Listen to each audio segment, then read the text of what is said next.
இந்த பதிவை கேட்டுக்கொண்டிருக்கும் நல்ல உள்ளங்களுக்கு உங்கள் சுவாமிநாதன் ஜோதிடரின் அன்பான வணக்கங்கள். இன்றைக்கு நம்ம யூடியூப் சேனலில் மிகவும் முக்கியமான ஒரு பதிவாக, நாளை நோய்கள் நீக்கும் பானு சப்தமி விரதம், ஞாயிறு சூரிய வழிபாடு செய்ய மறக்காதீர்கள்.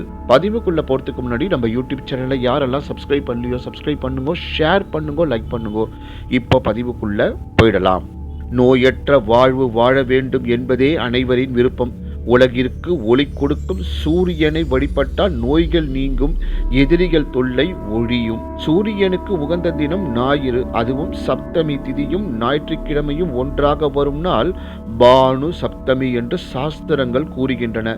வெகு அபூர்வமாக வரும் பானு சப்தமி தினம் 1000 சூரிய கிரகணத்துக்கு ஒப்பானது. இன்று பானு சப்தமி தினம் தவறாமல் சூரிய வழிபாடு செய்ய வேண்டிய நாள். பானு சப்தமி அன்று நாம் செய்யும் பூஜைகள், மந்திரங்கள், ஓமங்கள், தானங்கள் போன்றவை சாதாரண நாட்களில் செய்வதால் ஏற்படும் புண்ணியத்தை காட்டிலும் சுமார் 1000 மடங்கு அதிக புண்ணியத்தை தரக்கூடியவை. நாளை விரதம் இருந்து சூரியனை வழிபட்டால் தீராத நோய்களும் தீரும் என்பது நம்பிக்கை. முதல் உலகத்தின் உயிராக சூரிய தேவன் விளங்குகிறார். வேத காலம் முதலே சூரியனை பற்றி குறிப்புகள் இடம்பெற்றுள்ளன. ரிக்வேதம் சூரியனை 3 வித அக்னியில் ஒன்றாக விவரிக்கின்றது.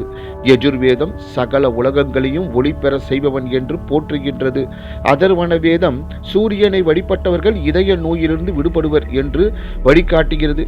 ஞாயிறு அன்று காலை புண்ணிய நதிகளில் குளிப்பதும், சூரிய நமஸ்காரம் செய்வதும், காயத்ரி மந்திரம் சொல்வதும், ஆதித்ய ஹிருதயம் போன்ற சூரிய சோஸ்திரங்கள் பாராயணம் செய்வதும், கோதுமை மாவால் செய்த இனிப்பு பண்டங்களை தருவதும், செப்பு பாத்திரத்தில் வைத்து கோதுமையை தானம் செய்வதும் சூரியனின் அருளை பெற்றுத்தரும்.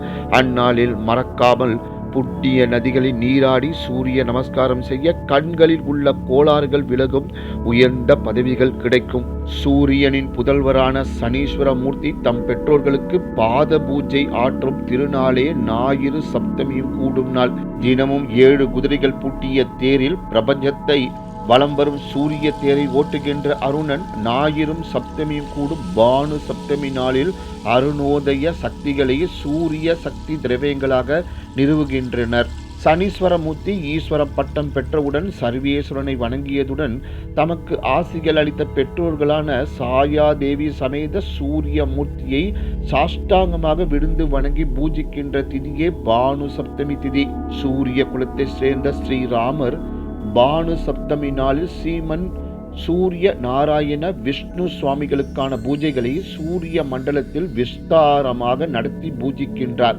ஸ்ரீராமர் பானு சப்தமி நாட்களில் 108 சிவலிங்க மூர்த்திகளுக்கு பூஜைகளை நடத்தி ஸ்ரீமத் சூரிய நாராயண மூர்த்தியின் திரு அருளை பூலோகத்திற்கு பெற்று தருகின்றார். ஸ்ரீராமர் பானு சப்தமி நாளில் சிவ பூஜை ஆற்றிய தலைமை கும்பகோணம் அருகே உள்ள பாபநாசம் 108 சிவாலயம் ஆகும்.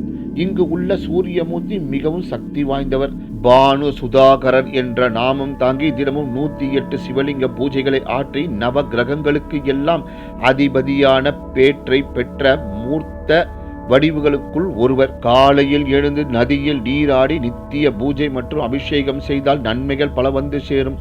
இன்று ஆடி மாத பானு சப்தமி தினம் தவறாமல் சூரிய வழிபாடு செய்ய வேண்டிய நாள். இந்த நாளில் பித்ரு தர்ப்பணம் செய்வது சூரிய கிரகணம் முடிந்த பிறகு செய்யும் தர்ப்பணத்துக்கு ஒப்பானது. இந்த தினத்தில் பித்ரு தர்ப்பணம் செய்தால் முன்னோர்களின் ஆசி கிடைக்கும். நதி தீர்த்தத்தில் நீராடி சூரிய வழிபாடு செய்தால் தானம் செய்தல் ஆகியவை பல்வேறு நலன்களை கொண்டு வரும். மற்ற தினங்களில் செய்யும் தான தர்மங்களை விடவும் இந்த தினத்தில் செய்யும் தானத்திற்கு 1000 மடங்கு பலன் கிடைக்கும். கால புருஷனுக்கு ஆத்மகாரன் என்பதாலும் உடல் முழுவதற்கும் சூரியன் காராத்துவமாவதால் தொழு நோய்க்கும் சூரியன் முதன்மை காராத்துவம் வகிக்கிறார். சூரிய வழிபாடு செய்தால் பல்வேறு தோஷங்களும் கழியும் என்று சாஸ்திரங்கள் கூறுகின்றன. பானு சப்தமியில் சூரிய பகவானை வணங்கி வர தொழுநோய் நீங்கும் என்கின்றது ஜோதிட சாஸ்திரம். அரசியலில் கொடி கட்டி பறக்க விரும்புபவர்கள் பானு சப்தமி என்ற இந்த நாளில் சூரியனை வணங்க அரசியலில் அமோக வெற்றி உண்டாகும். ஒருவருடைய ஜாதகத்தில் சூரியனுடன் சனி சேர்க்கை பெற்று இருந்தால் அரசு தொடர்பான வேலைகள், அரசு சார்ந்த தொழில், அரசியல், தலைமை பதவி, கௌரவ பதவிகள் ஆகியவை அமைகின்றது. இன்றைய தினம் பானு சப்தமி நாளில் சூரிய பகவானை வணங்கினால் அரசாங்க வேலை விரைவில் கிடைக்கும். கால புருஷ தத்துவப்படி 10ஆம் இடம் தொழில் ஸ்தானம், உத்தியோகஸ்தானமாக பார்க்கப்படுகின்றது. அந்த வகையில் 10ஆம் இடத்தில் 10ஆம் வீட்டுக்கு அதிபதி இருந்து சூரியன் பார்வை சேர்க்கை ஏற்பட்டால் அரசு வேலை கிடைக்கும் என ஜோதிட நூல்கள் கூறுகின்றன. மேலும் கர்மக்காரன் எனப்படும் சனீஸ்வரன் அரசாங்க உத்தியோகக்காரன் சூரியனுடன் சேர்க்கை பெற்றிருந்தால் அரசு வேலை கண்டிப்பாக கிடைக்கும். பானு சப்தமியில் சூரியனை வணங்குவோருக்கு கண் நோய்கள், இருதய நோய்கள், மஞ்சக்காமாலை ஆகிய நோய்கள் நீங்கும் மற்றும் சூரிய தசை சூரிய புத்தியால் ஏற்படும் தோஷங்கள் நிவர்த்தியாகும். நவகிரக தோஷங்கள் உடையோருக்கு சூரிய பகவானை வழிபட்டால் நன்மை பயக்கும். சூரிய வழிபாடு. வெள்ளருக்கு செடியில் சிவப்பு துணி சாற்றி மஞ்சள் கட்டி புதுமண தம்பதிகள் வழிபட்டால் சூரிய கடாட்சம் நிறைந்த குழந்தைகள் பிறக்கும். சிவப்பு மலர்களால் சூரியனை அச்சரித்து கோதுமையை நேவதித்து விரதம் மேற்கொள்வது நலம். ஆதித்ய ஹிருதய சோஸ்திரம் படித்து சூரியனை வழிபட்டால் எதிரிகளை எளிதில் வெல்ல முடியும். அதிகாலை எழுந்து சூரியனை வழிபட்டால் புகழ் கூடும், மங்களம் உண்டாகும், உடல் நலம் பெறும் என்று கூறி இந்த ஆன்மீக பதிவை நிறைவு செய்கிறேன். நன்றி, வணக்கம், வாழ்க வளமுடன்.